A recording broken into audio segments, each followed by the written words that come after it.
Whoa, time for guest hosts. Whoa, it's time for guest hosts. Whoa, love the guest hosts. I just want a guest host. It's time for episode 3 of Guest Host Raw, where I take a look at all the episodes of the guest host era of Monday Night Raw. And yes, I'm already starting to lose my voice here as I'm reporting to you from the gathering of the Juggalos. Well, to be specific, I'm in my hotel room several miles away from Legend Valley, and we are set to come out and do some more fun stuff here on Friday. And don't worry, there will be some vlog stuff coming out in the future to cover all the crazy action of what's been going on here at the gathering.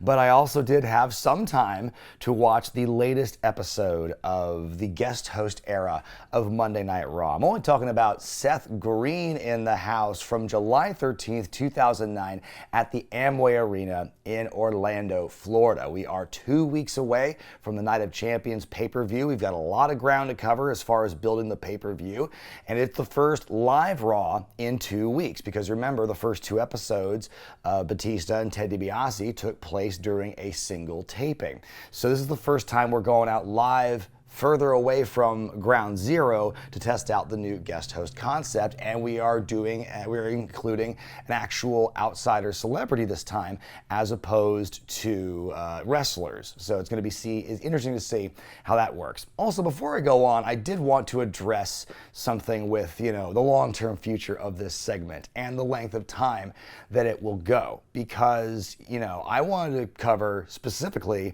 the guest GM era, essentially. That's the 11 months I talked about, because everyone in the comments is like, God, I thought this guest host era lasted a lot longer. Well, it did. However, for a much longer period of time, those guest hosts didn't have power like the GMs do. And so my original plan was to do just that first run. I know there are a lot of, classic celebrity guest host episodes that fall outside of that realm, like Betty White, like the Muppets, and I want to cover those as well. So I kind of wanted to get your thoughts on this, because those are years after this. So I want to feel this out and get a little bit informal poll.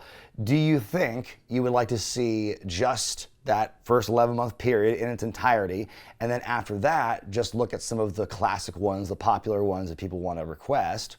Or do I really just hunker down and go for the entirety of that run? That's a long time, because this thing goes through 2014, if we're being real. And I'm doing this every other week. We could be doing this for a while. So I just wanted to get your thoughts and opinions on what kind of format, the long-term episode planning for this should be. The show opens up with a live promo from Triple H. He's one of the guys who's going to be in the WWE Championship main event at Night of Champions. Big old pop, big ovation for the game here. It's even more sustained once the music dies down. And he opens up by saying, in case you've been living under a rock, celebrity guest hosts are on fire right now. And then he reminds us that Donald Trump bought Raw, which gets a boo from the audience. But then Vince bought it back, which gets a pop. And then he introduces his friend, Seth Green. He's really putting on his best Jimmy Fallon. This is him doing his test run for when he hosts late night TV. He's reading off the IMDb sheet. You might recognize him from such things as Buffy the Vampire Slayer or Austin Powers. He's also in The Family Guy. He calls it The Family Guy, because, he's very with it with pop culture. And he's the creator of his own show, Robot Chicken. And so out comes Seth Green. He's got his own custom Titantron with the green screen flexing on it. He's high-fiving the fans.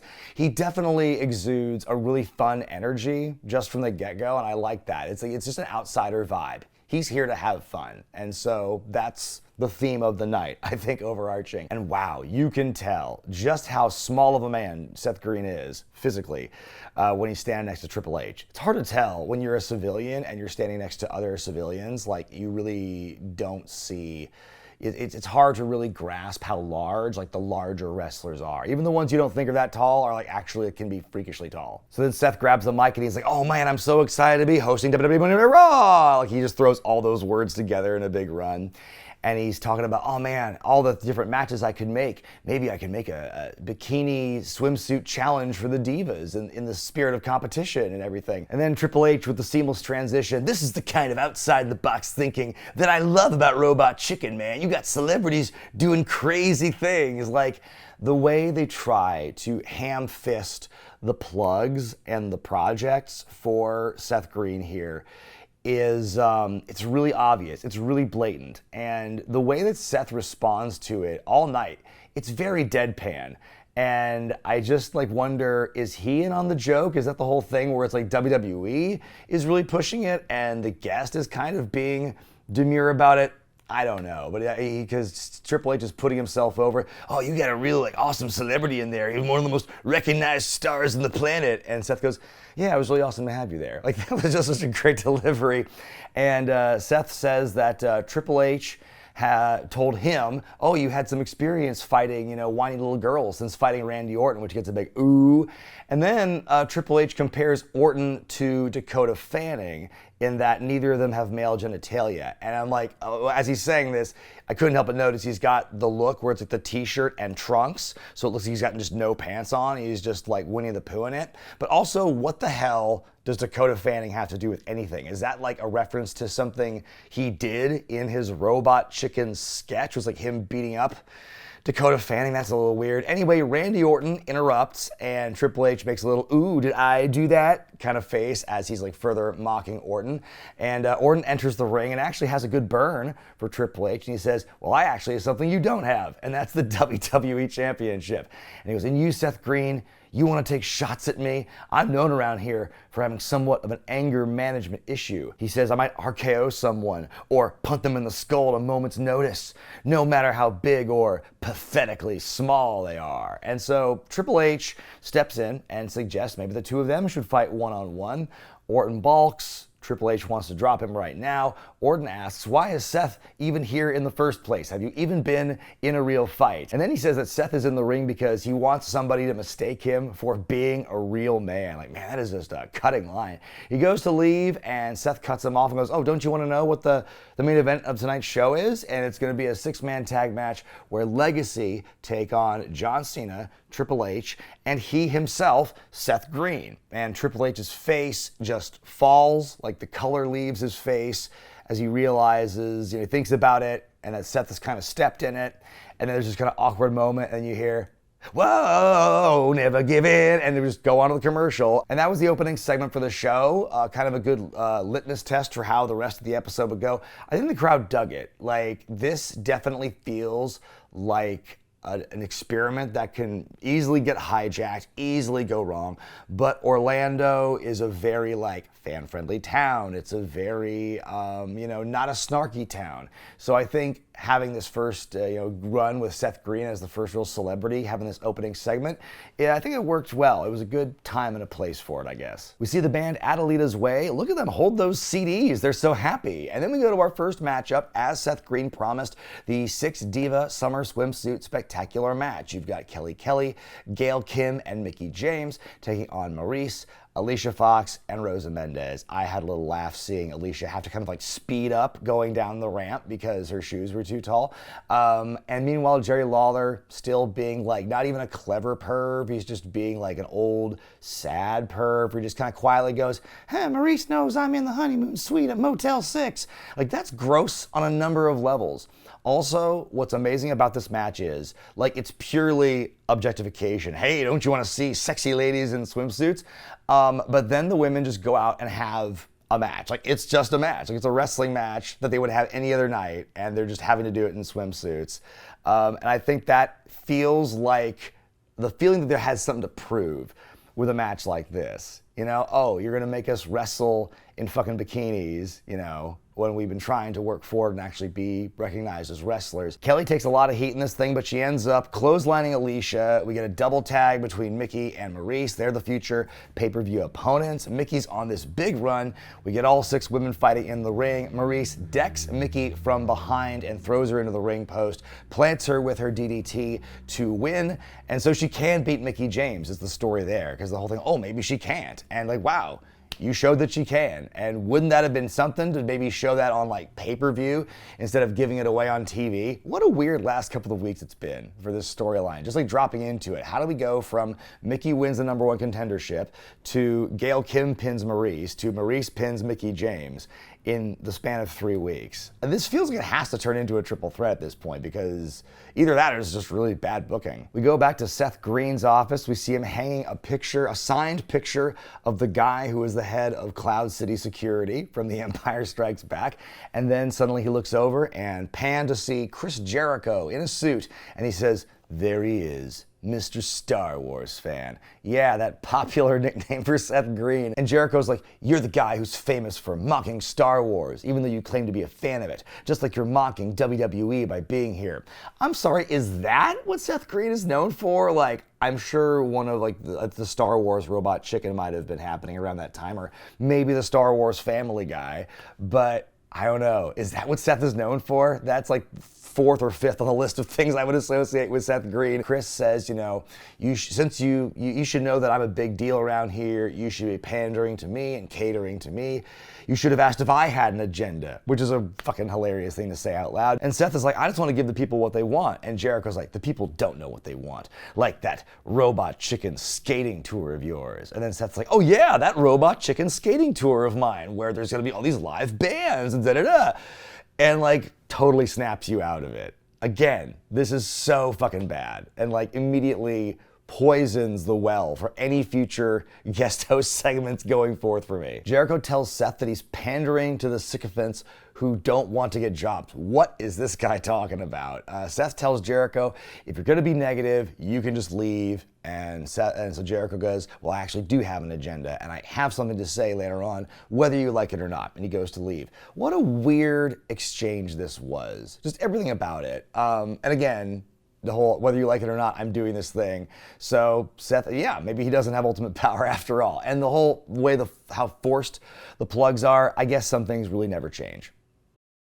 They show us a recap of Raw from last week where the Colognes imploded after their match with Edge and Chris Jericho. We see Primo in the ring. He's calling Carlito out for a match right now. He wants to fight his brother. Suddenly we see The Miz pop out and he goes, "Oh, maybe Carlito had something more important to do, like getting a coffee, but you're wrestling me now." And so then he has this line where he says, "And since Maurice is probably watching this, I'm going to leave you laying in the ring like the rejected brother that you are, because I'm The Miz and I'm awesome." Like, wait, that was a line you saved just for Maurice? Like, is that an inside joke that you two have about rejected brothers? More sad perviness from the King where he goes, I wish Maurice would notice me. So we have a match now. It's Primo versus The Miz. It's a basic little match here. Primo starts making his comeback, hits a series of moves. Then Carlito shows up, music and lights and all. He starts walking to the ring and Primo is just distracted for a single moment before The Miz hits the skull-crushing finale to win the match. And then after the bell, Carlito gets in the ring and kicks Primo. He spits some apples into his face and goes to leave. Then Michael Cole somberly says, "It was indeed Carlito's way tonight." I thought, like I said, good little match. I think it helps rebuild The Miz a little bit here. And I am, liking the idea of a Colognes breakup. I love that. But at the moment, it feels like there's really not a lot of emotional weight to this. I felt that like even when the Colognes were together and were tag champs, they never felt like a top tag team to me watching it then. And so, I don't know, it just feels like you compare it to like this breakup to how, say, the Usos broke up. And I know it might be apples and oranges, but they're still brother tag teams. Like, brothers breaking up should be a big deal. And I felt that like, maybe production times have changed, maybe philosophies have changed. I just feel like no emotion. I don't give two shits about Carlito and Primo breaking up right now. They give us an update that over the weekend at a live event in San Diego, Edge suffered a torn Achilles and would be out for months. And that sucked because this was the very beginning of the Edge-Chris Jericho Unified Tag Team Champion run. They literally just got together like 2 weeks prior at the Bash. And now this, super team has immediately imploded because Edge got hurt. I remember that happening and being really crestfallen about it, because Edge, of course, is someone who had a big injury history. Still does, as a matter of fact. But it's, it was definitely a bummer to see that. And so now we're going to find out later on what might become of the tag titles. We get a recap of what happened last week on Superstars. This is back when they cared about the show and actually, put prominent people people and stories in it, where Hornswoggle beat Chavo Guerrero while Chavo was forced to wrestle on his knees. We go back to the Seth zone, and Hornswoggle's hanging out with Seth, and Seth tells him he's got a rematch with Chavo tonight, but this time Chavo has one arm tied behind his back. So Hornswoggle is happy. He's a happy little boy, a child, a man-child, and he goes to leave. Then the Big Show walks in, and we get more of the crazy height disparities, So Seth asks for some advice from the Big Show, and he says, well, if you want to see, watch my match with Evan Bourne so you can see how a little man or someone a similar size of yours can do in WWE. And as for more advice, it'll cost you $1 million. Jesus, how old was Austin Powers as a franchise by that point in 2009? And sure enough, Seth, again, I think he's like not in on the same world that WWE is here, because the show walks off and he goes, that's very original. And he just has this kind of like look of sadness. Like, yeah, like fucking Austin Powers is like a 10-year-old franchise at this point, and we're still making references to it. I'm surprised we didn't get show going, do I make you horny, baby? So it turns out this week's show is sponsored by the Edge Pizza from Pizza Hut on the same week that Edge is injured. That is some terrible timing from a marketing perspective. Our next matchup is MVP versus Jack Swagger. This is a follow-up from last week at the VIP Lounge when Jackie Swags was MVP's guest, and Swagger called him out about his prison career. And it's so weird, for Lawler, babyface Lawler, to go full shill on MVP and stand it up for him and everything. Oh, he rehabbed his life after jail, and, he speaks in schools and stuff. Where was this sympathy for Booker T in 2003? It's almost the exact same storyline, if you think about it, but we're just treating this totally differently here. Swagger starts off with some amateur stuff, kind of slaps his head around. MVP just responds with a slap in the face, and we go to commercial. Back from break, MVP going for his terrible finisher, but Swagger ends up slipping out, throwing him into the ring post, and, continuing to work the arm. Lawler continuing to tut-tut Swagger over, doesn't want to fight criminals, according to him. Again, what happened to the Jerry Lawler we once knew? The whole I don't fight criminals, I don't fight people lower than me, that's like classic early 90s Jerry Lawler here. So Swagger keeps working the arm, talking some trash. MVP starts fighting back. Hits like a million moves on Swagger. Hits the ball and elbow drop, and then Swagger just like drops MVP's arm over the top rope, hits a gut wrench powerbomb, and wins. Swagger winning more or less clean there. If you count dropping the arm over the top rope as like a dirty move, maybe, but he still beat him clean with his finish. Swagger getting his first win on Raw. MVP looking pretty weak. Like I say, this, I'm not getting good vibes from babyface MVP the way they book him. They tell us again about Edge's Achilles surgery, now with saucy pics. And then we have Chris Jericho making his way to the ring with a binder of some sort in his hand. And he opens up by saying, for the first time in WWE history, the Unified Tag Team Championships are held by one man. Okay, I think the Unified Tag titles are like maybe 3 or 4 months old at this point, so it's not that big a deal. He says he finds it ironic that Edge, much like Achilles, were considered great warriors for their time, only to be taken down with Achilles heel injuries. Man, that's the worst luck for Achilles, isn't it? Leading to their demise. And he says he knew he took a big risk in teaming with Edge. He knew he was a physical liability, so, he immediately buries Edge for being fragile and weak and imperfect, like right after they started this team. The way they retcon this team is so funny to me. And so Jericho says, oh, you probably want the belts taken off me, you want a tournament or whatever, but that's not gonna happen because I have a clause in my title match contract for Night of Champions that should Edge go down with an injury, specifically if Edge goes down with an injury, Chris Jericho gets to pick a new tag team partner, which is the craziest bit of like rewriting to get out of an injury jam I have ever heard. Because wait a minute, you're saying that when Ted DiBiase made this matchup last week and wrote out the contract for you, Jericho told him, hey man, my partner might tear his Achilles this weekend. So do you think you could put a little stip in there that allows some creative rewriting? And Papa Ted went, ha ha ha ha ha ha, yes. Then suddenly Mark Henry's music plays and he shows up to a nice reaction here. And Chris Jericho looks pretty pleased at this. Could this man be Jericho's new partner? Chris goes, hey man, good to have you here. You're just the kind of guy I would like in a tag team partner. And Henry puts his arm around Jericho's shoulder and he's like, man, wouldn't that be great, Orlando, if Chris and I teamed up together? And they're kind of mixed about that, but he's like, actually, Chris, I didn't come out here to be your partner. And you see Jericho's smile just slowly melt in this very slow turn by him, and Henry goes, I came out to be your opponent. And then he beats up Jericho and just like strips him of his clothes.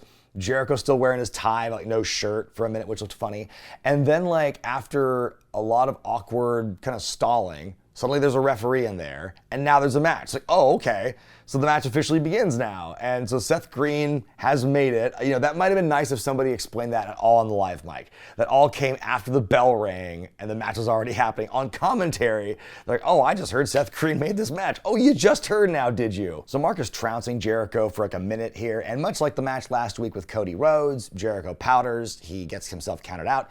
And Henry wins very easily here. Even does a little bit of crowd conducting at the end where he brings the arms up, brings them down. That was really cool to see. And man, like, Henry's popular here. Babyface Mark Henry is working. I actually talked to a couple of people who I knew who lived in the Bay Area during that taping in 2009, the first 2 weeks. And I asked, you know, any notes, any memories you might have of the taping? And like one of my friends, all he told me was Mark Henry was over as hell that night. And like he was, and it's carrying on here. So babyface Mark Henry right now is working really well, it seems. I did think the transition from like segment to match really could have used like some Seth Green appearance to justify it happening, just to kind of make it work together a little better. But besides that, I think it was a fine segment that, you know, got Henry over more and also, you know, gets Jericho more over as his detested heel. He's not dropping the belts. And hey, we're planting the seeds for that matchup with he and Edge at WrestleMania. Up next, Hornswoggle takes on Chavo Guerrero once again, only this time he's got an arm tied behind his back. They show the recap from the match on Superstars again, and Jerry is just unable to articulate. Cole asks him, what is it like to wrestle with one arm behind your back? And Lawler's like, I don't know, like one arm. Think about it. Like, and it was kind of funny because Cole's like, I would have assumed that in your illustrious career you would have had a match like that by now. And Lawler's like, nope. Hornswoggle starts out with some biting and running around. We get a nice kick and a splash by Swoggle. He hits a stink face, goes to the Bronco Buster, then is just stopped dead in midair by Chavo with a boot. And, you know, Chavo's able to stand up. He's not on his knees like last week. And he's like kind of just standing on his opponent, really just kind of rubbing it in. He wants to do a one-arm suplex, but Hornswoggle catches him in a small package. Chavo can't kick out because the arm is pinned back, and Hornswoggle wins 2 matches in a row. And once again, the humiliation ritual for Chavo at the hands of Hornswoggle, much like the Cruiserweight Championship stuff a couple years earlier, continuing here. And you know what? The matches are very silly. And on one level, you can kind of go, oh, like poor Chavo, he doesn't deserve, you know, to lose to Hornswoggle like this. But, you know, it's a story, and I think it's a really great exercise. Like, if you're a wrestler, you know, you should be able to wrestle a match on your knees. Can you wrestle a match with one arm tied behind your back? I think you watch these matches that Chavo has, and it's all about great opportunities for storytelling. And, you know, they have a lot of different things to make this story work, and I think that Chavo and Hornswoggle did a really good job with that, as silly and stupid as this angle is. Back in Legacy's locker room, we see Randy telling Ted DiBiase how proud he was that Ted slapped his old man in the face last week, and DiBiase's like, man, he just wants me to be a copy of him. I have no desire to be like my father. That's never gonna happen. We're never gonna work together. We're never gonna defraud millions from the government. Then Cody Rhodes comes in, he's all smug, saying, hey guys, I just got a call from my father, Dusty Rhodes, that he's going to be the guest host next week. And unlike some people, I have a great relationship with my father. And Ted starts taking offense to that, but Orton butts in and brings it back to the 6-man match for later, and he says, don't touch Seth Green. I'm going to take him out personally. Ooh, what's this evil, psychotic WWE champion going to do to Seth Green? The U.S. champion Kofi Kingston in his street clothes joining on commentary for our next matchup as the Big Show takes on Evan Bourne. I'll say this, it still floors me anytime I got to hear Kofi Kingston cut a promo or anything.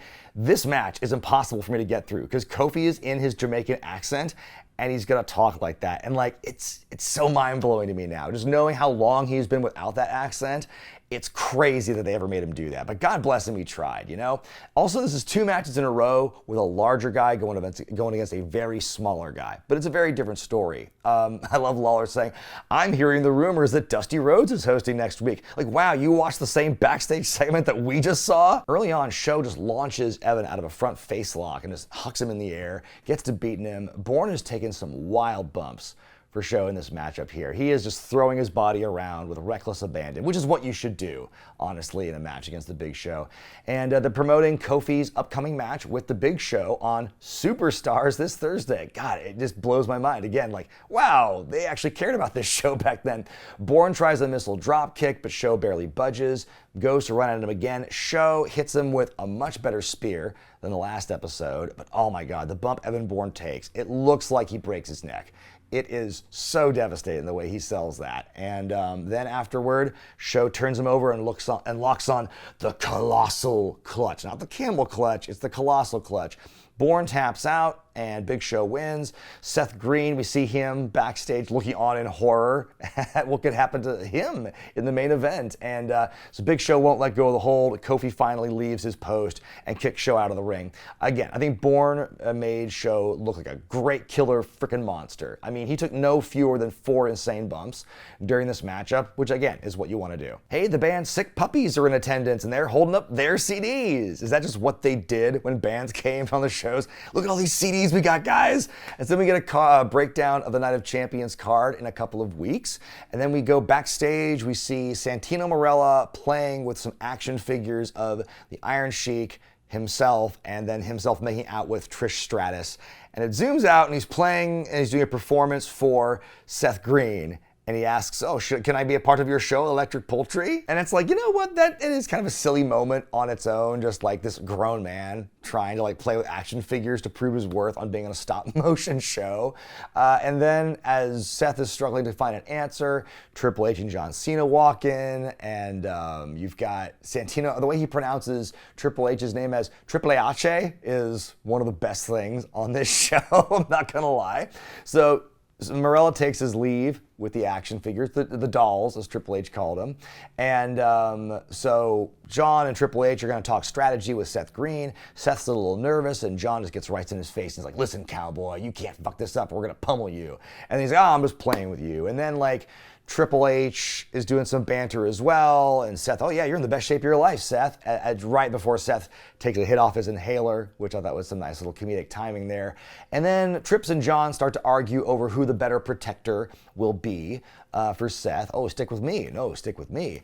And then Cena goes, hey, there's no need for this to turn into an argument. Besides, we both know he's getting killed out there anyway. Which, like, okay, like, good heroic babyface John Cena throwing Seth Green to the wolves there. That was such a weird way to end that segment. Hey everyone, did you know that 12 Rounds starring John Cena is the best-selling DVD this weekend? It beat Princess Protection Program and Season 5 of Entourage and the Jonas Brothers Concert Experience. Oh shit yeah, WWE is back, baby. Our main event is the 6-man tag team match as Randy Orton, Ted DiBiase, and Cody Rhodes take on John Cena, Triple H, and Seth Green. Cena and Triple H, the whole story is, can they coexist as partners? Is it smarter to work together, or will they try and cancel each other out ahead of the pay-per-view? And will Seth Green die? You know, that's still on the table. We come back from break after the entrances, and the match is already well underway. There's a "We Want Seth" chant as Seth gets the tag in. Cena holding Rhodes for the longest time. That allows Seth to wind up, lays in a really nice forearm on the right cross to Cody. That looked nice.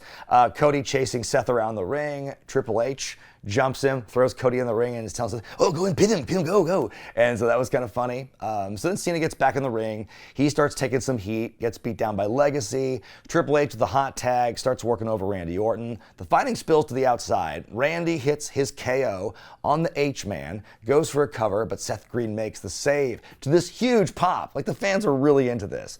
And so Orton, his eyes are bugging out at this. And so he kicks Seth in the gut, He rears back for the punt. Suddenly, John Cena makes the save, to a slightly lesser ovation than when Seth Green made the save. So anyway, then Cody Rhodes brings a chair into the ring. Triple H brings in the sledgy, knocks it out of Cody's hand. Then Seth Green just kind of like calmly just walks back in. And then the two guys just kind of settle their differences, and they raise his hands and they put him on his shoulders. Oh, happy times as the show goes off the air. So they reach a bit of an understanding here, just to put the little guy over. And that's how the show wrapped up. I thought that the main event was, this feels like a very archetypal way to incorporate a celebrity into a match with that many guys. Seth Green is window dressing in this thing. They have like two very specific things he's going to do, and he did them well.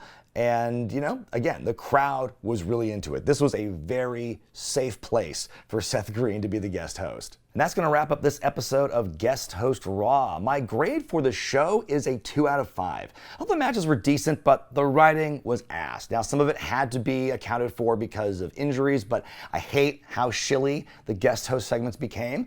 That being said, though, I got to give Seth a 4 out of 5 because I thought he was really good. Again, I don't think he could really help with the writing, but I give him credit for giving it his all, for playing the role very well, for doing well in the ring. I think it was very appropriate for what WWE was trying to convey there. So I really can't hate him for that. The best segment, I think, has to be that 6-man match at the end, again, because of how well it was executed.